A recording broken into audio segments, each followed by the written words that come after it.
इस्लामाबाद में पिछले एक साल में इतने वाकयात रूनुमा हो चुके हैं कि यकीन नहीं आता कि वाकई इतना कुछ बदल गया।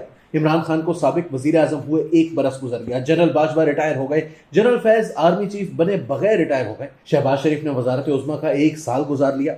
सबकी जिंदगी नॉर्मल चल रही है, हर कोई इक्तदार की लड़ाई में मस्त है, लेकिन हमें जो सबसे बड़ा नुकसान हुआ है वो अरशद शरीफ की सूरत में हुआ है, जिसका कोई अजाला नहीं हो सकता। इस पावर प्ले के सब खिलाड़ी अपनी अपनी जगह मौजूद हैं और अपनी जिंदगी अपने बच्चों के साथ गुजार रहे हैं, लेकिन जिस अजाब से अरशद शरीफ के बच्चे और फैमिली गुजर रही है वो कभी खत्म नहीं होगा। हम दोस्तों को एक तरफ छोड़ें, लेकिन जो दर्द अरशद की फैमिली भुगत रही है इसका सोचकर ही दिल कांप उठता है। मुझे इस बात का दुख है कि सब लोग वहीं मौजूद हैं और अब भी इक्तदार का ये खतरनाक खेल खेल रहे हैं, लेकिन अरशद शरीफ नहीं रहा।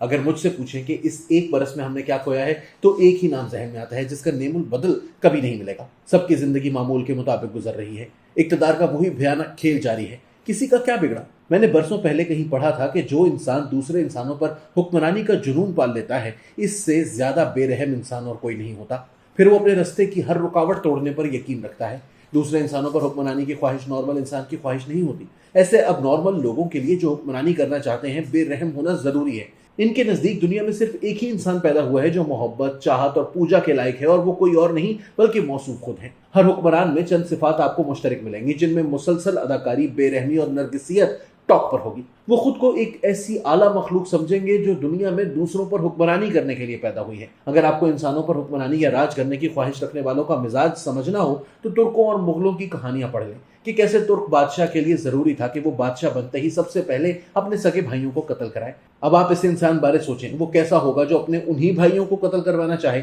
जिनके साथ वो बचपन से सोया जागा, खेला कूदा, जिनसे प्यार मोहब्बत थी, लेकिन अब तख्त की खातिर वो भाइयों को मारने पर तुल गया। ये भी तो हो सकता था कि वो बादशाह भाइयों की मोहब्बत में तख्त से दस्तबरदार हो जाता कि भाइयों को मारकर अगर तख्त मिलना है तो मुझे नहीं चाहिए। लेकिन वहां ये भी तो खतरा था कि अगर उस भाई ने तख्त छोड़ भी दिया तो जो दूसरा भाई इसकी जगह बैठेगा वो भी तुर्क रिवायत के मुताबिक पहले भाइयों को कत्ल कराएगा और पहला सर उसका कलम होगा जिसने इस भाई की मोहब्बत में तख्त को ठोकर मारी थी।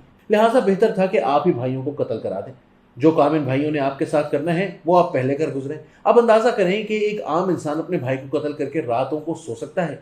हरगिज नहीं। लेकिन यहाँ रोज एक भाई कत्ल होता था और बादशाह सुकून की नींद सोते थे कि चले एक थ्रेट कम हो गया। एक तुर्क बादशाह मगर ऐसा भी गुजरा जिसने इस खूनी रिवायत को खत्म किया और कहा कि वो अपने भाइयों को कत्ल नहीं करेगा। इस पर बड़ा दबाव पड़ा कि इसे ये काम सल्तनत की बेहतरी के लिए करना होगा, वरना रियासत को खतरा लाहक रहेगा। वो भाई कभी भी बगावत कर सकते थे। रियासत को इन जिंदा भाइयों की मौजूदगी में सियासी अबतरी का सामना रहेगा। लेकिन दाद दें इस बादशाह को जिसने कहा कि वो सब बगावतों का सामना करने को तैयार है, लेकिन अपने भाइयों को कत्ल नहीं कराएगा। और यूं इस खूनी रिवायत का खात्मा हुआ। मैं कितने अरसे तक मुगल बादशाह शाहजहां को मजलूम समझता रहा कि कितना बड़ा जुल्म हुआ कि इसे इसके बेटे ने कैद कर लिया और अपने भाइयों और भतीजों को कत्ल करा दिया था। आज तक हिंदुस्तान की तारीख में जो बदनसीब बाप या बादशाह समझे जाते हैं, इनमें 2-3 हुक्मरानों के नाम अहम हैं जिनके साथ हमदर्दी की जा सकती है कि इनका अंजाम अच्छा नहीं हुआ था। एक जलालुद्दीन खिलजी था जिसे इसके दामाद और भतीजा अलाउद्दीन खिलजी ने कत्ल करके दिल्ली की सल्तनत संभाल ली थी। लोग अगरचे कभी सीजर और ब्रूटस के धोखे से बाहर ना निकल पाए, वरना हिंदुस्तान की तारीख में इससे बड़ा धोखा शायद ही किसी ने किसी को दिया हो। सुल्तान जलालुद्दीन सोच भी नहीं सकता था कि जिस भतीजे को इसने अपने बच्चों की तरह पाला, इसे अपनी बेटी दी, वो इसे यूं कत्ल करा देगा। सीजर खुशकिस्मत था कि इसे शेक्सपियर जैसा ड्रामा निगार मिल गया जिसने सीजर और ब्रूटस के धोखे से भरपूर इन आखिरी लम्हात को अमर कर दिया। आपका क्या ख्याल है? जैसे सीजर अपने दोस्त ब्रूटस के हाथ में खंजर देखकर चीख पड़ा था, ब्रूटस तुम भी, तो क्या जलालुद्दीन खिलजी ने अपने सगे भतीजे को खुद पर तलवार का वार करते देखकर कुछ नहीं कहा होगा? वो सीजर की तरह नहीं चिल्लाया होगा कि अलाउद्दीन तुम भी? लेकिन क्या करें, जलालुद्दीन खिलजी को शेक्सपियर ना मिला।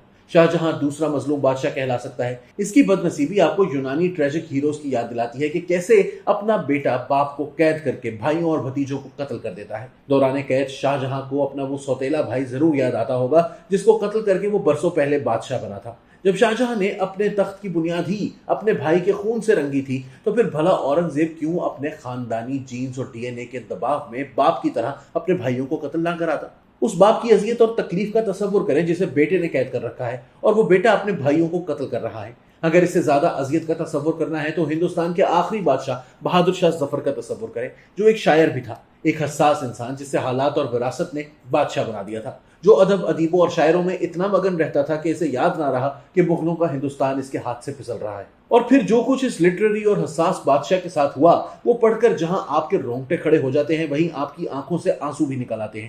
اگر مسلمانوں کی ہندوستان پر تقریباً 1000 سالہ حکمرانی کے دوران کسی بادشاہ کے ساتھ مجھے ہمدردی ہوئی اور جس کا دکھ مجھے سب سے زیادہ محسوس ہوا، وہ بہادر شاہ ظفر تھا۔ کہا جاتا ہے کہ انگریزوں نے اسے ناشتے میں بیٹے کا سر پیش کیا تھا۔ ہندوستان کے اس آخری بادشاہ کو دفن ہونے کے لیے کنویں یار میں 2 گز زمین بھی نہ ملی۔ کیا تاریخ کے یہ عبرتناک واقعات پڑھ کر آج کے حکمرانوں یا حکمرانی کے لیے جنونی سیاستدانوں کو کوئی فرق پڑا؟ کیا کسی ایک کے دل سے بھی حکومت اور حکمرانی کی خواہش ختم ہوئی؟ کسی ایک نے بھی یہ سوچا کہ یہ بے رحم کھیل وہ نہیں کھیلیں گے؟ آخر اس حکمرانی کے نشے میں ایسا کیا رکھا ہے کہ اس خطرناک کھیل سے کوئی آؤٹ نہیں ہونا چاہتا، جس کا صدیوں پرانا ایک ہی اصول ہے کہ حکمرانی کے لیے جان دی بھی جا سکتی ہے اور جان لی بھی جا سکتی ہے۔